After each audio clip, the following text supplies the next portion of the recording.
Hello everyone. Today we are going to start a new topic from grammar, articles. Articles को दो भागों में बांटा गया है, definite article and indefinite article.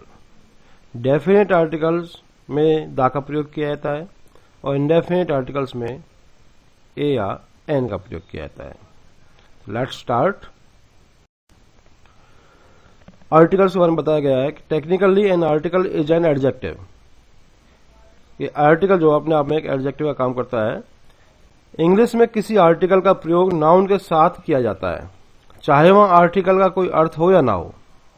इसलिए क्वेश्चन बच्चा कभी भी कर देता है कि वह पुस्तक पढ़ रहा है. इसमें यह नहीं कहा गया कि वह एक पुस्तक पढ़ रहा है. फिर भी ही इज रीडिंग बुक को हम गलत कर देते हैं, क्योंकि इस वाक्य में बुक एक नाउन है और नाउन से पहले हमें आर्टिकल लगाना पड़ता है. तो इसका सही आंसर होगा he is reading a book. She is a beautiful को रॉन्ग कर दिया जाता है, क्योंकि इस वाक्य में ब्यूटीफुल एक नाउन नहीं है. तो शी इज ब्यूटीफुल अपने आप में राइट है, यानी कि इसमें आर्टिकल ए का प्रयोग नहीं किया गया है. यदि वाक्य में नाउन से पहले कोई एडजेक्टिव या एडवर्ब, यानी कि नियम लगाओ कि नाउन से पहले एडजेक्टिव एडवर्ब प्लस नाउन हो, तो भी आर्टिकल का प्रयोग किया जाएगा.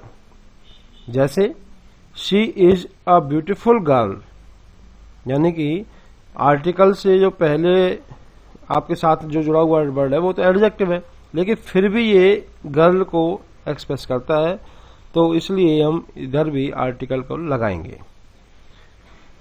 आगे है कि she is a very beautiful girl. तो इसमें आपका एडवर्ब भी हो गया, एडजेक्टिव भी हो गया, फिर नाउन आया, तो भी हम इसमें आर्टिकल का प्रयोग करेंगे. तो ये तो आपको बता दिया है कि आर्टिकल्स का महत्व हमारे इंग्लिश ग्रामर में कैसे कैसे होता है. इसके बाद है कि सबसे पहले हमें दा यानी कि डेफिनेट आर्टिकल का प्रयोग सीखना है कि दा का प्रयोग कहाँ कहाँ होता है. तो थोड़ा इस बात पे ध्यान दें. नोट है कि THE यानी कि दा के बाद प्रयोग किए गए नाउन का उच्चारण यदि स्वर यानी वोवल से शुरू हो तो THE को दी बोला जाता है, अन्यथा THE को द ही बोला जाता है. जैसे ये यूनिवर्सिटी उच्चारण होता है इसका, तो यूनिवर्सिटी अपने आप में अपनी हिंदी के उच्चारण के अनुसार कंसोनेंट यानी कि व्यंजन होता है. तो इधर आपको द यूनिवर्सिटी बोलना पड़ेगा.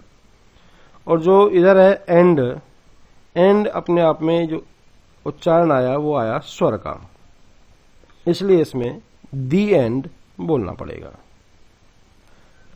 अब देखते हैं कि दा का प्रयोग कहाँ कहाँ आता है. तो नंबर 1 दे दिया है, जो अपने प्रकार की एक ही हो, यानी कि अपनी यूनिक हो. सूर्य है, चंद्रमा है, अर्थ है, यानी कि स्काई, ये अपने आप में एक ही हैं ब्रह्मांड में, तो इनके आगे दा का प्रयोग किया जाएगा. एक विशेषण को बहुवचन में संज्ञा बनाने के लिए, जैसे आप देख सकते हो रिच, तो रिच को आप रिच मैन के रूप में एक्सप्रेस करना चाहो तो आप द रिच लगा दो. पुअर को पुअर मैन के रूप में एक्सप्रेस करना चाहो तो द पुअर लगाओ. द एजुकेटेड शिक्षित लोगों के लिए, द ब्लाइंड अंधे लोगों के लिए, एल्डरली बुजुर्ग लोगों के लिए. तो इस तरीके से आपको इस नियम को ध्यान रखना है. तीसरा है कि एडजेक्टिव की सर्वोत्तम डिग्री जो होती है, यानी कि सुपरलेटिव डिग्री, उससे पहले जैसे आपने पढ़ी होंगी degree good better best, tall taller tallest, long longer longest, wise visor wisest, तो तीसरे नंबर पर जो सुपरलेटिव डिग्री आती है उससे पहले भी दा का प्रयोग किया जाता है. किसी व्यक्तिवाचक संज्ञा से पहले यदि किसी राष्ट्रीय दल, लोग या समुदाय का बोध हो, जैसे द इंग्लिश यानी अंग्रेज लोगों के लिए हम द इंग्लिश का प्रयोग करेंगे. The Congress, the French, the Hindus, इसमें एक अपवाद दे दिया है कि ऑप्शनल है कि अगर आपका ग्रीक्स है जिसमें आपका एस लगा हुआ लास्ट में, इसमें आपके दा का प्रयोग हो भी सकता है, नहीं हो सकता। किसी नदी के नाम से पहले, जैसे गंगा, यमुना, कृष्णा, कावेरी, कोई भी आ जाए तो आप दा का प्रयोग करोगे।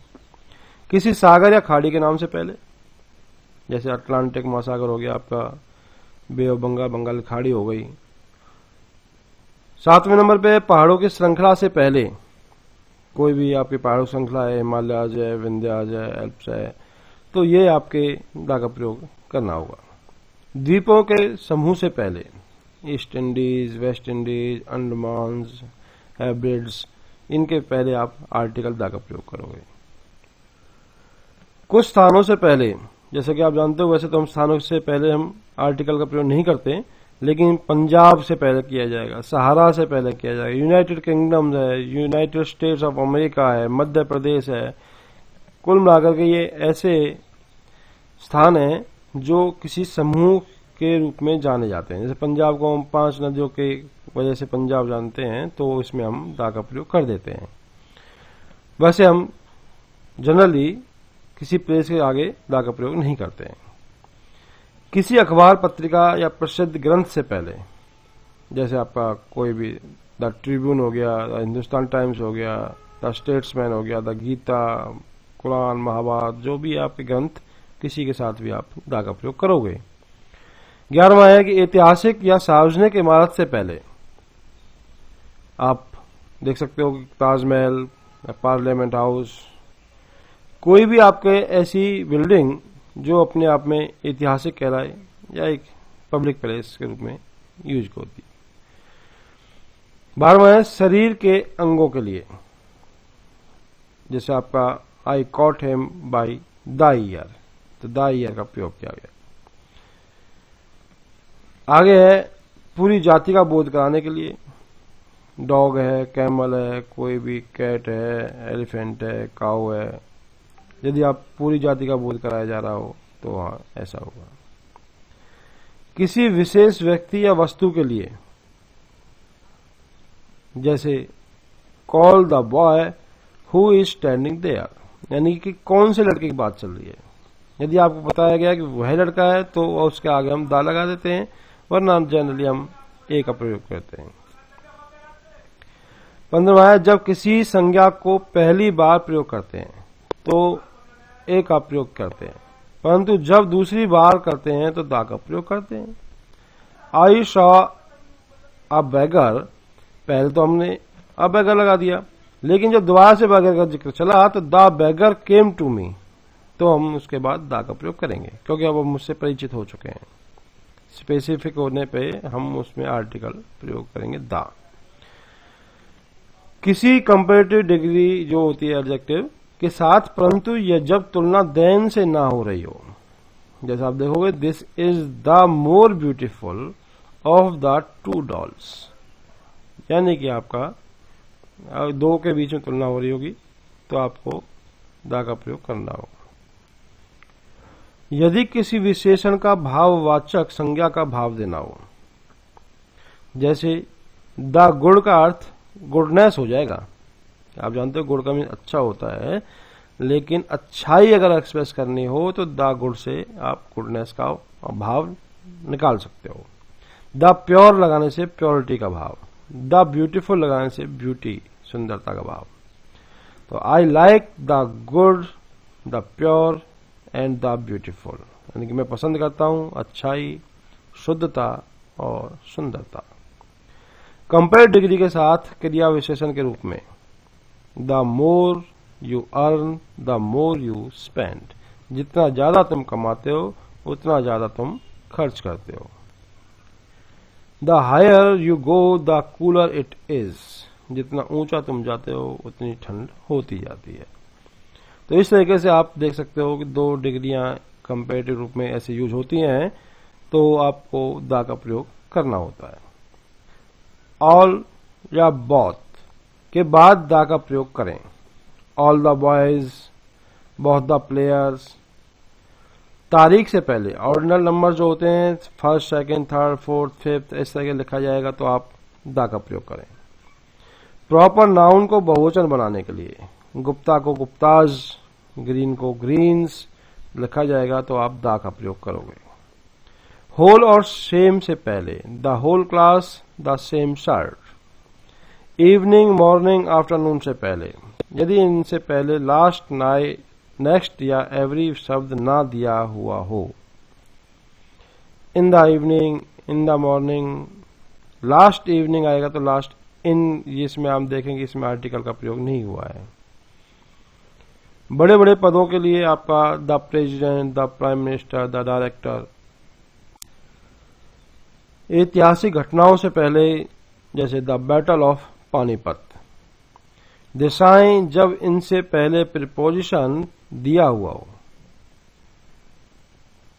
आप देख सकते हैं the sun rises in the east, यानी कि ईस्ट से पहले आप इन यूज हुआ है तो इन द ईस्ट। ये आपके कभी कभी स्पेशल ज्योग्राफिक और कल्चरल रीजन्स के लिए, कोई भौगोलिक किसी जगह को एक्सप्रेस करने के लिए या किसी सांस्कृतिक जो आपके संस्कृति वाले क्षेत्र होते हैं उसके लिए। जैसे we love the south, south area के रूप में यूज हुआ है तो यहां the south. Have you ever visited the east, तो ईस्ट साइड में आप गए हो किस क्षेत्र में, उसके लिए यूज हुआ है तो द ईस्ट। ऑर्डिनल नंबर अभी आपके पहले आ चुका है, फर्स्ट, सेकंड, थर्ड वाला, वो डेट आई हुई थी इसमें सीधा लगाया गया तब भी आएगा। वाद्य यंत्र के नामों से पहले tabla, piano, harmonium, ETC. Weights, measures या रेट से पहले milk is sold by the litre. आप देख सकते हो बाय द लीटर है, बाय द किलो है, जो भी इस तरीके से आएगा। Cloth is sold by the metre, ये भी आपका द के लिए प्रयोग हुआ। ऋतुओं के नाम से पहले the is optional. The winter, the spring, he is living in summer. The summer भी हो सकता है और समर भी आपका करेक्ट माना जाता है। शिप या कनाल्स के नाम से पहले द टाइटैनिक सुना है और या शारदा कनाल, इनके आगे भी आप द का प्रयोग करते हो। सामान्य बीमारियों के नाम से पहले आर्टिकल प्रयोग नहीं किया जाता, परंतु निम्नलिखित बीमारियों को याद रखें, इनके साथ आता है। The flu, the measles, the mumps, the bubonic plague, ये आपके आर्टिकल्स आते हैं। तो उम्मीद है कि आपको डेफिनेट आर्टिकल्स का प्रयोग समझ में आ गया होगा कि आपको जब एग्जाम में क्वेश्चन मिलता है तो उसमें आप सबसे पहले ये सिलेक्ट कर लें कि इनमें कहीं दा तो नहीं आएगा, और जब आप कंफर्म हो जाएंगे दा नहीं आएगा तो उसके बाद आप आर्टिकल्स AIN पर जाएं। तो आगे हम इसमें आर्टिकल्स AIN के बारे में सीखेंगे। तो पहले आप इन डेफिनेट आर्टिकल्स के लगभग 32 नियम बनाए हुए हैं, इनको आप याद करें। शुरू में तो लग सकता है आपको ये कठिन है, लेकिन प्रैक्टिस के बाद आपको सब नॉर्मल लगेगा।